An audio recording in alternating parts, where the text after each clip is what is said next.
Belarus में nuclear war की सबसे बड़ी एक्सरसाइज चल रही है।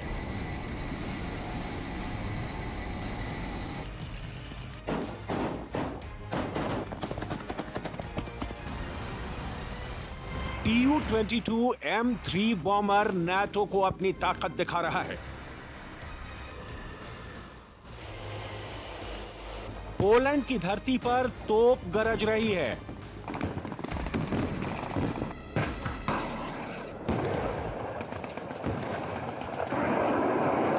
हेलीकॉप्टर उड़ रहे हैं, टैंक दौड़ रहे हैं। डेनमार्क की हवा में नाटो का बारूद फैल चुका है। फाइटर जेट गरज रहे हैं। हेलीकॉप्टर्स उड़ान भर रहे हैं।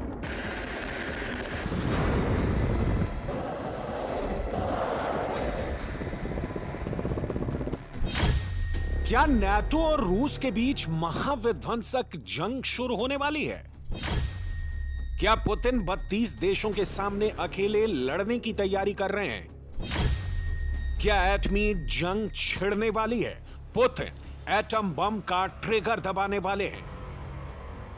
पुतिन ने मिलिट्री ड्रेस पहन ली है। पुतिन ने कंट्रोल रूम से कमांड देना शुरू कर दिया है। पुतिन की यह तस्वीर देखकर पूरा यूरोप खौफ में है। नाटो देशों में हलचल मच गई है। जंग अब किसी भी वक्त शुरू हो सकती है। एटमी ट्रिगर कभी भी दब सकता है। पुतिन कभी भी आगे बढ़ने का ऑर्डर दे सकते हैं।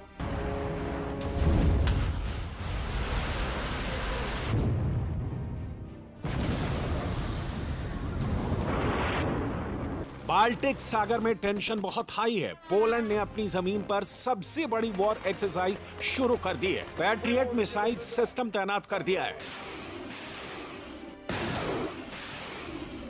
फ्रांस से राफेल फाइटर जेट पोलैंड पहुंच चुके हैं। नाटो की जमीन पर एटमी वेपन तैनात करने की तैयारी हो रही है।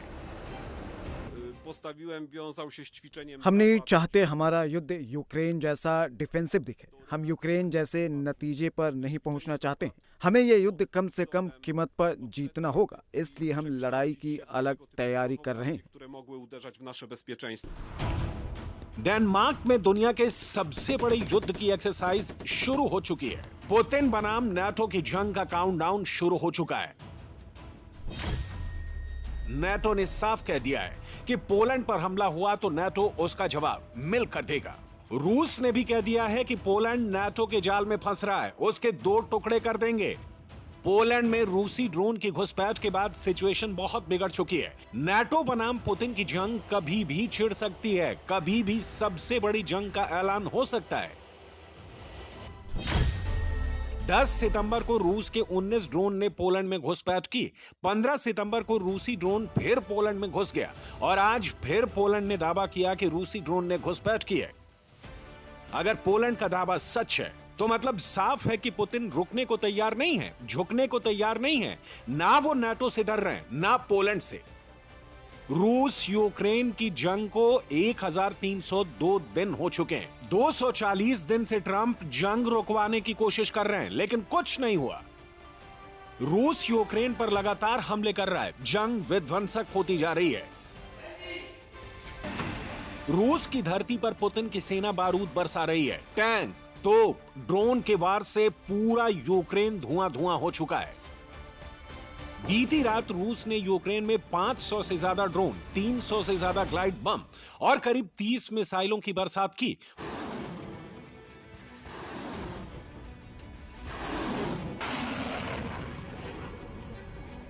पुतिन का रौद्र रूप देखकर ज़ेलेंस्की बैकफुट पर आ चुके हैं। शांति की उम्मीद छोड़ चुके हैं। रूस का आतंक हर दिन जारी है।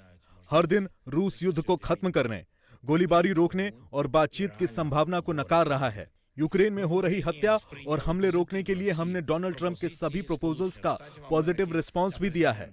यूक्रेन युद्ध खत्म करने के हर तरीके को आगे रख रहा है। यूक्रेन को लेकर रूस ने फाइनल अल्टीमेटम जारी कर दिया है। नाटो के लिए सबसे बड़ा मैसेज भी दे दिया है। रूस के विदेश मंत्री सर्गेई लावरोव ने साफ कह दिया है कि यूरोप शांति के नाम पर यूक्रेन में नाटो सैनिक तैनात करना चाहता है, जो किसी भी हाल में रूस को मंजूर नहीं है। ज़ेलेंस्की नहीं, पूरी दुनिया को समझ में आ चुका है कि जंग अभी तो नहीं रुकेगी, इसलिए ज़ेलेंस्की ने $120 बिलियन की जरूरत बताई है। रूस के वार से बचने के लिए अमेरिका और नाटो से एयर डिफेंस सिस्टम की डिमांड की है।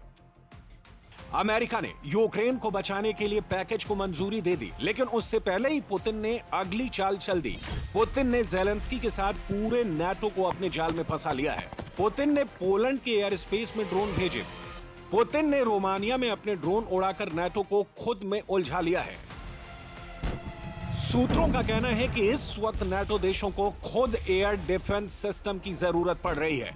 अमेरिका, फ्रांस, जर्मनी जैसे देशों का फोकस पोलैंड पर है। पुतिन का अग्रेशन देखकर नाटो में खलबली मची हुई है। अभी कोई भी देश यूक्रेन को डिफेंस सिस्टम देकर खुद को कमजोर नहीं करना चाहेगा, इसलिए ज़ेलेंस्की को जल्द ही डिफेंस सिस्टम मिलने के चांस घट गए हैं। पुतिन का अग्रेशन देखकर डेनमार्क तक दहशत फैल गई है। सूत्रों का कहना है कि डेनमार्क ने भी फ्यूचर वॉर की तैयारी शुरू कर दी है।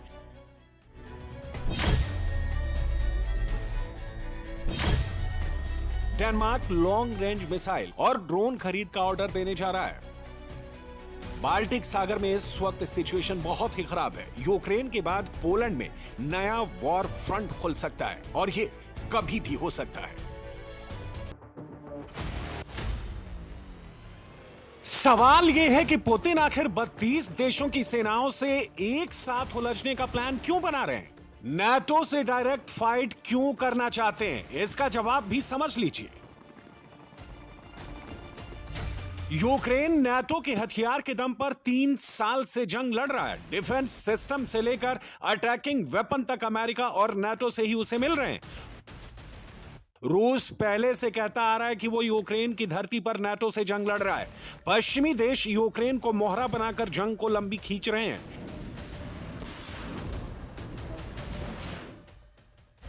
लेकिन अब लग रहा है कि पुतिन नाटो से इनडायरेक्ट नहीं, डायरेक्ट जंग करेंगे और ऐसा हुआ तो यूरोप में महाविध्वंस शुरू हो सकता है। जंग के शोले अमेरिका, ब्रिटेन तक पहुंच सकते हैं। एटम बम का ट्रिगर भी दब सकता है। पोलैंड बनाम पुतिन की जंग शुरू हुई तो नाटो आर्टिकल 5 का इस्तेमाल कर सकता है। यह क्या होता है समझ लीजिए। नाटो देश की सिक्योरिटी खतरे में होने पर नाटो सदस्य एक दूसरे से सलाह मशविरा और बातचीत करते हैं। यह नाटो का आर्टिकल 4 है। लेकिन नाटो देश पर हमला होने की स्थिति में सभी 32 नाटो देश मिलकर जवाब देते हैं। नाटो मेंबर की सुरक्षा के लिए जरूरी कदम उठाते हैं। यह आर्टिकल 5 है। आर्टिकल 5 लागू होने का मतलब है 32 देश डायरेक्ट पुतिन से जंग लड़ रहे हैं।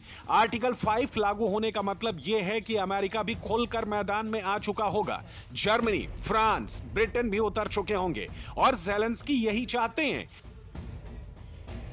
ज़ेलेंस्की चाहते हैं कि रूस यूक्रेन वॉर में किसी भी तरह नाटो की डायरेक्ट एंट्री करा दी जाए, किसी भी तरह नाटो बनाम पुतिन की लड़ाई बना दी जाए।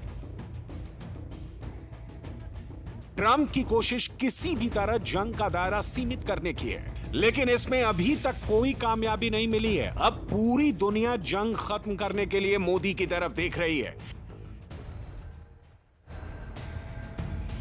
ट्रंप बर्थडे के बहाने फोन कर रहे हैं, मोदी से जंग खत्म कराने पर बात कर रहे हैं।